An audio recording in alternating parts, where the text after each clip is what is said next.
ครูฟังครับสิ่งที่จะฟังต่อไปนี้ฮะฟังหูไว้หูนะครับอย่าเชื่อนะฮะในสิ่งที่พี่เลียวกำลังจะพูดต่อไปนี้เรียกว่าฟังเป็นนิยายดีกว่านะจ๊ะน้องๆที่อายุไม่ถึง13ปีนะฮะโอ้โหมีเลทด้วยก็ใช้วิจารณญาณนะฮะสกิดพี่ๆหน่อยว่าเขาพูดเรื่องอะไรกันครูฟังครับ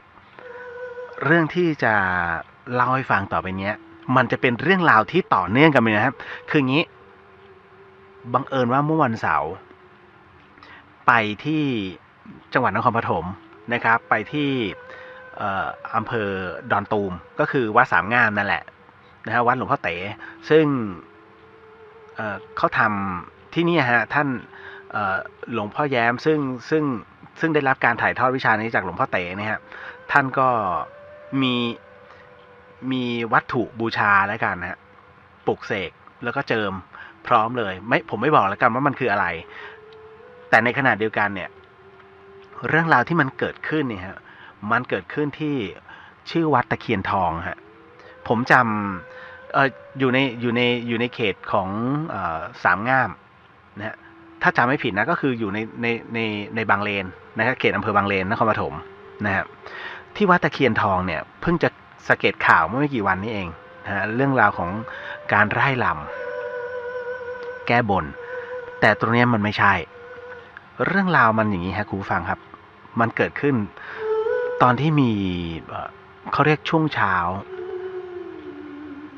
หลายคนที่อยากใส่บาตรนะฮะแล้วก็ตื่นเช้ามาเพื่อรอทั้งพระทั้งสามเณรเหตุเกิดใกล้ๆวัดตะเคียนทองครับเป็นช่วงเวลารุ่งเช้าคือพระอาทิตย์แค่พ้นขอบฟ้าน้องฮะมันก็ยังจะหลัวๆเขาบอกว่าพระที่วัดตะเคียนทองเนี่ยท่านก็ออกไปบิณฑบาตนะในขณะที่เดินออกไปบิณฑบาตเนี่ยเขาจะเป็นหมู่บ้านนะเขตใครเขตมันไม่ล้ำเส้นกันนะครับพอท่านบิณฑบาตเสร็จปุ๊บท่านก็เดินกลับวัดฮะท่านบอกว่าในขณะที่เดินกลับวัดเนี่ยครูฟังครับตรงนั้นน่ะต้องบอกเลยว่ามันเป็นทุ่งนานะฮะเป็นทุ่งนามีสลับเป็นศาลาพักเพื่อรถประจำทางคือรถ2แถววิ่งนะมันเป็นถนน2เลนเล็กๆนะฮะเป็นรถบ้านมันจะขั้นด้วยป้ายรถเมล์ฮะเป็นศาลาพักใจนะครับท่านก็เดินมาเรื่อยๆฮะเดินมาก็หยุดเพราะว่ามีโยมนะฮะรอใส่บาตรอยู่นะพอใส่เสร็จท่านก็คือปกติแล้วพระที่ภาคกลางเนี่ยท่านจะใส่บาตรเสร็จท่านเดินไปเลยนะไม่ได้ให้พรนะโดยปกติแล้วพระจะไม่ให้พรนะครับก็จะมีเหนือนี่แหละนะที่ใส่ปุ๊บรับพรเลยนะครับคือถ้ารับพรเนี่ยต้องนั่งแล้วก็ทีเดียวเลยฮะท่านจะให้พรนะฮะแต่ตรงนี้นะฮะต้องบอกก่อนพอเสร็จปุ๊บท่านก็เดินพอเดินไปเรื่อยๆฮะท่านก็กำลังจะถึงบล็อกที่2ซึ่งมีศาลาเนี่ยที่พักรถเมล์ซึ่งคล้ายๆเป็นศาลาทรงไทยฮะนะฮะมันปักยื่นไปที่ทุ่งนาท่านเดินมานิดหนึ่งแล้วก็ได้ยินเสียงนิมนต์เจ้าค่ะท่านก็เลยหยุดฮะน้องครับการใส่บาตรเรียกพระเนี่ยฮะให้หยุดเนี่ยต้องนิมนต์นะฮะนิมนต์เจ้าค่ะหรือว่านิมนต์ครับท่านนะครับไม่ใช่พระเดี๋ยวเชียงใหม่นะมีฮะหลวงพี่เรียกแล้วยังหยิ่ง ผมมาโดนมาแล้วตรงนี้เหมือนกันครับพระท่านก็ได้ยินนิมนต์เจ้าค่ะท่านก็หยุดครับแล้วก็ค่อยๆหันหลังแล้วก็เดินย้อนกลับไปนะเสร็จปุ๊บเนี่ยท่านก็เปิดฝาบาตรขึ้นนะผู้หญิงคนนี้ครับคุณผู้ฟังผมต้องบอกก่อนนะฮะว่าเป็นผู้หญิงสาวอายุก็ประมาณ23-24นะฮะ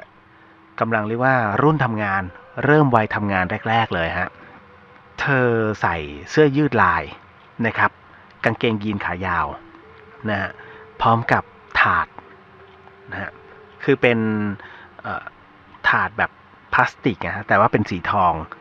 นะฮะก็เตรียมกับข้าวกับปลามาพร้อมแล้วก็ใส่บาตรนะฮะสิ่งแรกที่ใส่คือข้าวนะครับ นะฮะน้องฮะเวลาใส่บาตรใส่ข้าวก่อนนะไม่ใช่ใส่น้ำก่อนเลยนะไม่ใช่นะครับ ใส่ข้าวแล้วก็กับและของหวานนะฮะแล้วค่อยมาเป็นน้ำนะฮะพอผู้หญิงคนนี้เขาค่อยก็ใส่เสร็จปุ๊บนะฮะพอข้าวหย่อนลงไปพระท่านก็มองอย่างเมตตานะฮะมองโยมด้วยมองข้าวที่ใส่ด้วยนะฮะเสร็จปุ๊บตามด้วยของข้าว1 ถุงแล้วก็ของหวานนะเหมือนจะเป็นขนมครกนะฮะก็วางลงไปเสร็จปุ๊บนะฮะไม่มีน้ำถวายแต่ก็ถวายดอกไม้นะฮะก็เป็นกล้วยไม้นี่นะฮะก็ถวายเสร็จปุ๊บท่านก็บอกดีบอกคือพูดกับโยมคนนี้เลยนะฮะก็บอกว่าดีคิดดีทำดีเอาละรับพรปกติท่านไม่ให้พรนะฮะคือรับบาตรเสร็จแล้วไปเลยแต่ว่าพอโยมคนนี้เสร็จปุ๊บก็รับพรพอเสร็จนะฮะก็รับพรกรวดน้ำยะถาเสร็จเรียบร้อยยะถาผีสัพพีคนนะฮะอันนี้พอยะถาผีเนี่ยเธอก็ไม่มีน้ำกรวดไงเธอก็รับพรยะถาวลีวหาจบเสร็จปุ๊บพอสัพพีปุ๊บเรียบร้อยจบท่านก็บอกว่าเดี๋ยวอาตมาจะกลับวัดแล้วโยมก็รีบกลับซะนะฮะแต่ยังไงก็ตามนะก็อย่าขอให้โยมไปประกอบความดีอย่างเงี้ยต่อไป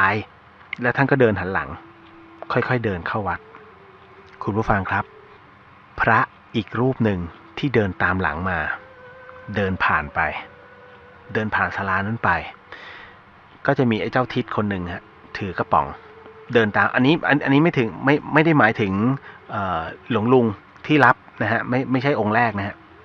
อันนี้ก็เดินตามมาแต่ก็มองหลวงลุงนะฮะแล้วก็เดินไป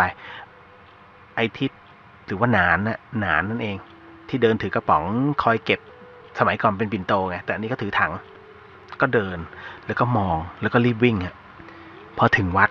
เสร็จปุ๊บปรากฏว่าในขณะที่ฉันรวมกันเนี่ยหลวงพี่ก็เลยถามหลวงลุงครับเมื่อเช้าเนี่ยฮะ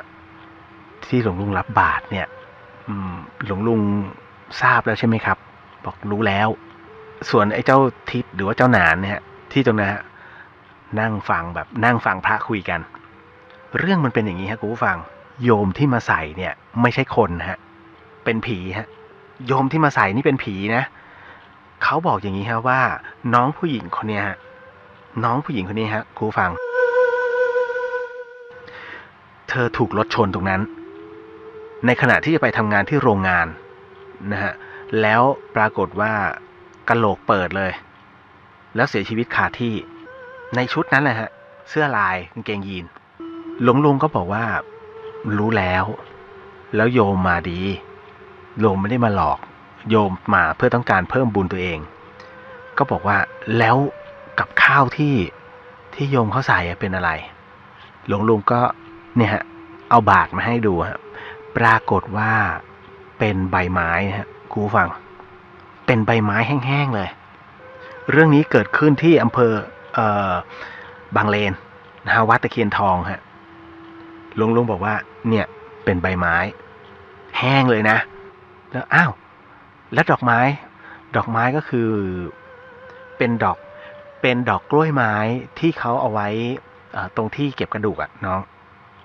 นะคุณผู้ฟังครับที่เป็นแห้งๆแล้วเขามาเป็นกำๆท่านก็เลยนำดอกไม้นำใบไม้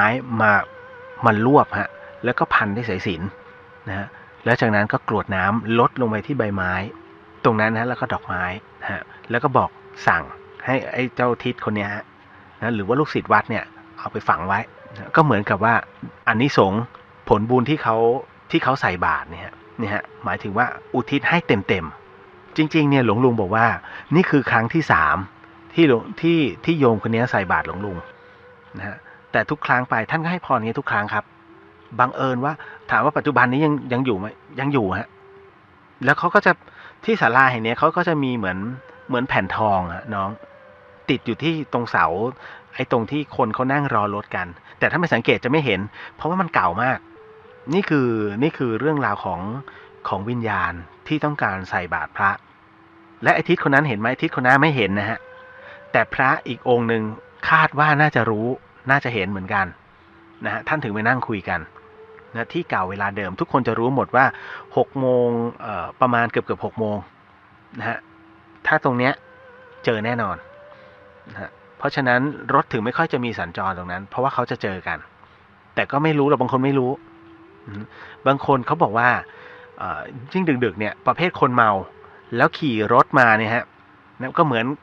นครปฐมเหมือนเชียงใหม่แหละใช้รถเครื่อง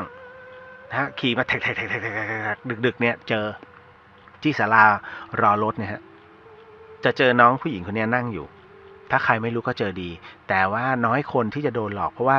เธอไม่ได้มาร้ายเพียงแต่ต้องการเหมือนกับต้องการสั่งสมนะฮะคือต้องการรวมบุญตัวเองแหละนะฮะเพื่อที่จะเหมือนกับคล้ายๆว่าเลื่อนขึ้นไปอีก1 ภพภูมินะฮะก็อย่างว่าช่วงนี้น่าจะเธอน่าจะเป็นสัมภเวสีคือการตายโดยแบบฉับพลันเฉียบพลันเนี่ยฮะไม่รู้ตัวว่าตายเนี่ยมันก็คือโอปปาติกะนะฮะ